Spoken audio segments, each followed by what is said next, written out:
Halo seluruh, udah lama banget Opini Gadget nggak update seputar handphone dan gadget ya. Jadi di sini ada kabar bagus dan cocok banget buat kaum hawa yang sukanya goyang di TikTok, yang sukanya update-update, apalagi bermodalkan kamera depan yang wah banget. Ini ada Vivo V23e ya. Jadi E itu kayak ibaratnya lightnya dari Xiaomi itu di T ya. Dan langsung aja nggak usah lama-lama karena saya ini maling ya. Jadi harus dibalikin cepat dan tetap pantengin terus di Opini Gadget. Tetap tuku gadget lu.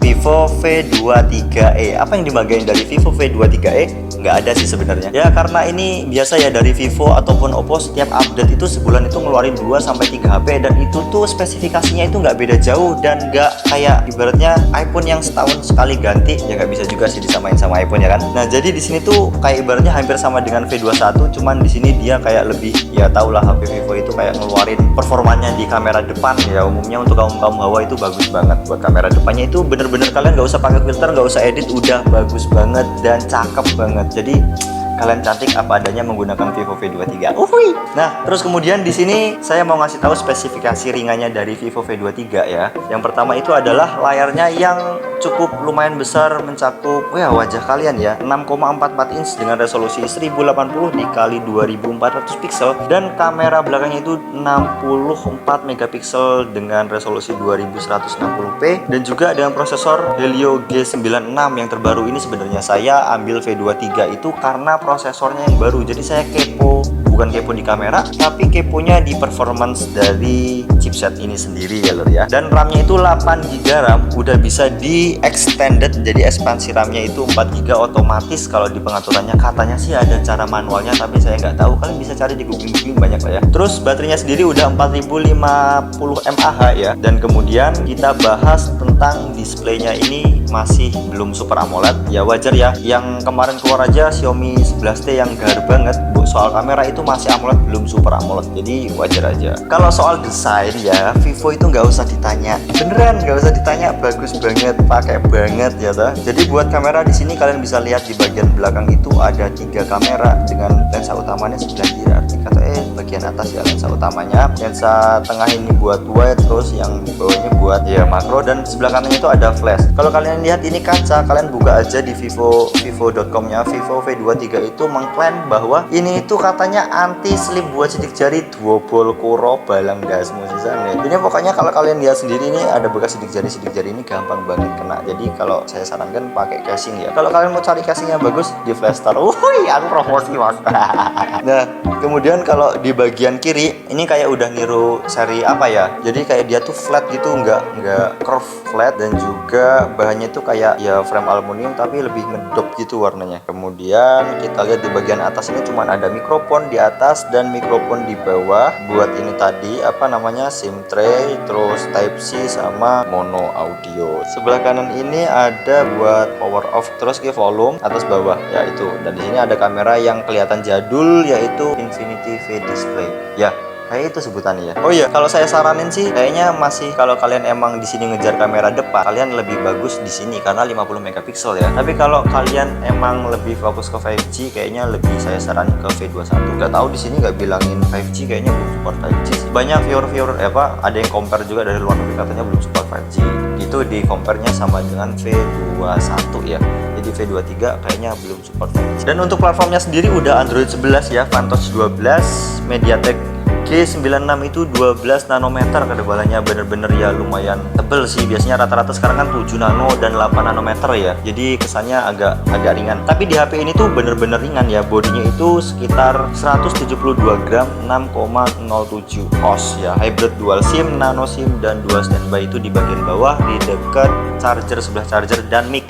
Jadi di sini mic-nya ada 2, di atas sama di bawah, dan di sebelahnya itu ada 2 charger sama mono speaker ya lor ya. Kemudian di sini tadi udah tak bahas buat baterainya itu 4050 mAh dan fast chargingnya 44 watt. Jadi 69% itu dalam waktu 30 menit. Udah bagus banget dan Type C ya lor ya. Dan di sini jeleknya itu nggak dapat lubang jack audionya ya, tapi di sini kalian bisa dapat adaptor buat dari jack audio ke USB Type C. Jadi kalian bisa tetap dengerin musik walaupun kalian nggak suka pakai yang masih mono, tapi kalian bisa pakai headset eksternal gitu lah intinya ya lur ya. Dan juga di HP ini udah dibekali dengan NFC yang multifungsi, jadi nggak kayak yang dulu-dulu HP zaman dulu yang udah update NFC, tapi NFC-nya cuma bisa cek saldo kalian. Jadi di sini kalian bisa kayak berbagi file atau apa, dan multifungsional lah pokoknya dari situs Vivo-nya gitu sih. Tapi saya belum coba, baru ngecek kartu doang. Untuk main game, kalau untuk main game lancar-lancar jaya dan bagus banget buat G96 karena tapi walaupun belum bisa dapat OS 12 ya,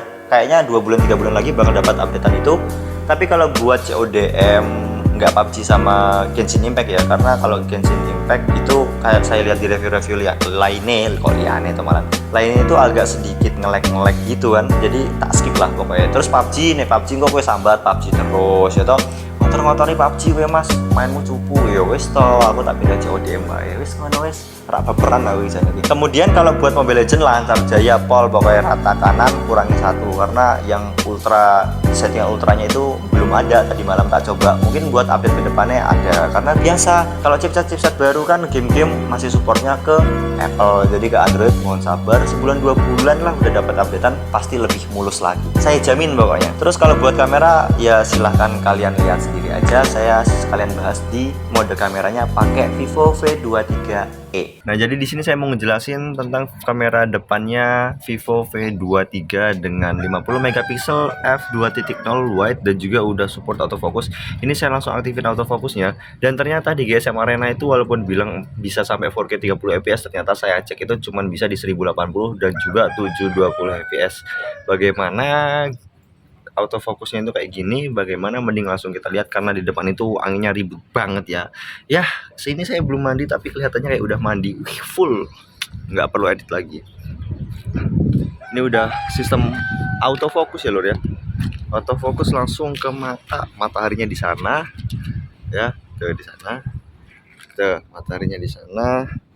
Kondisi backlight. Ya. Backlight sih. Nah, ini kayak udah fokus ke sini ya. Fokus ke matanya langsung ya lor ya. Bagus sih. Ini juga udah support HDR.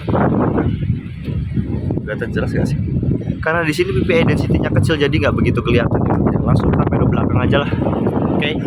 Nah, kalau untuk videonya sendiri itu nggak bisa 4K juga, jadi bisa 1080 dan 720. Cuman bedanya sama kamera depan itu adalah ini 64 megapiksel dengan 2.0 ya, udah PDAF juga, dan juga udah support di 60 fps semua ya lur ya. Jadi ini videonya bisa super wide dan juga bisa biasa aja, tapi kalian nggak bisa langsung pindah dari satu video, misalnya video ini ke video wide langsung, itu nggak bisa ya. Jadi harus kayak keluar dulu baru bisa, dan juga stabilnya ini saya aktifkan cuman bisa di 30 fps aja, jadi di 60 nggak bakal bisa. Kalau kalian maksa di 60 bakal pindah sendiri otomatis ke 30. Kayak gini contoh perekaman dari Vivo V23 dengan 64 megapiksel ya. Tuh, ini pakai auto stabil. Tuh, kayak gimana ya? Saya rasa tuh kayak berat gitu loh, kameranya tuh kayak delay, berat, kayak kurang mulus aja. Saya malah masih suka dengan yang biasa bawaan tanpa gimbal gitu loh. Bener gak sih? Ini saya contohin ya, ini bisa langsung di zoom ke 2 kali tapi nggak bisa pindah ke super wide nya. Oke. Ini super wide menggunakan gimbal Gyro Ace maksudnya ya, wide tanpa Gyro Ace, video biasa tanpa Gyro Ace.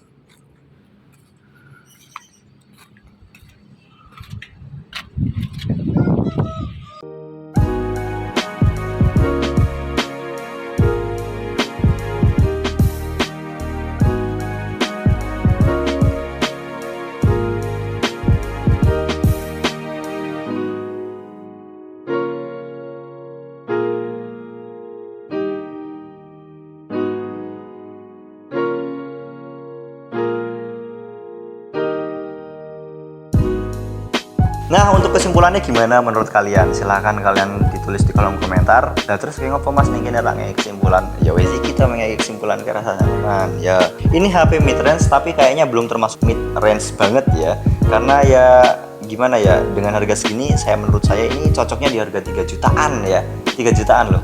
Dan ini kalau kalian mau lihat di offline store-nya di Semarang, khususnya di Matahari atau di ya offline market Semarang lah, itu sekitar 4,399 atau 4,339. Saya lupa, pokoknya 4,5-an lah, kedepe ngono ya toh. Terus yang pertama, ekspansi RAM itu salah satu nilai plus buat Vivo V23, karena sekarang ya udah banyak sih dari Vivo sama Oppo yang udah nerapin sistem ekspansi. Jadi kayaknya RAM itu nggak begitu berguna, yang penting itu internal memorinya itu gede banget, itu udah cukup. Kayak gitu sih garis besarnya. Terus yang kekurangan yang lain itu ada di yang pertama, refresh rate-nya.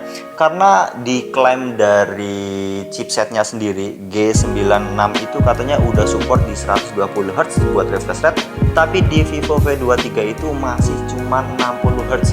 Ya hemat baterai sih, tapi kan buat pengalaman surfing di media sosial dan lain-lain ya kurang bagus ya toh.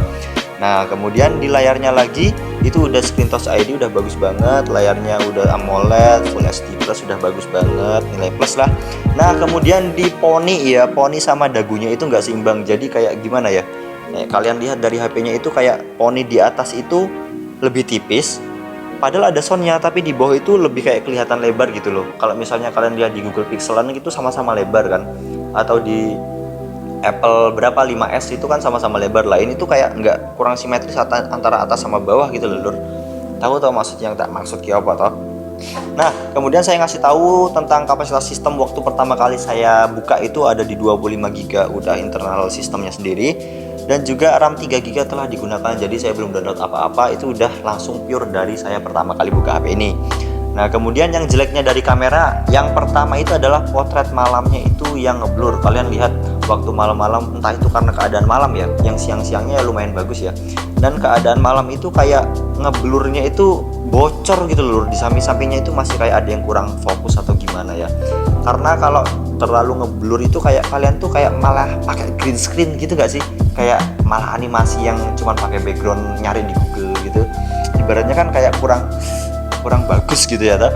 Dan juga buat videonya kayaknya nggak bisa support ke 4K ya, jadi cuma 1080 di 60 fps mentok. Dan juga di sini dia stabilisasinya bagus kalau buat gerak lambat. Gimana ya, kalian ya gerak pelan-pelan, tapi kalau buat gerak cepat itu kayak kalian masih ngelihat kayak di warp stabilizer dari software editing, atau kayak jelly stabilizer gitu loh, kayak ada layoutnya kayak mode wet tapi dia nggak mode wet gitu, udah gak sih ya, kayak gitulah pokoknya ya. Dan juga nilai plusnya ini udah ada support AI autofocus, jadi kalian kalau mau gerak apapun selama itu ada wajah kalian itu masih kelihatan tetap fokus di situ. Dan juga buat autofocusnya lumayan cepat dan bagus banget, itu nilai plus banget ya. Kalau buat kamera belakangnya stabilisasi standar, malah saya kayak lebih suka ke standarnya dari nggak pakai stabil gitu loh, walaupun agak kelihatan goyang-goyang dan kurang jelas, tapi kayak lebih gimana sih, kayak nggak berat gitu loh, ngangkat kameranya tuh kayak nggak berat gitu loh, bagus banget. Kalau buat makro sama itunya bagus, cuman super wide-nya kurang bagus karena mungkin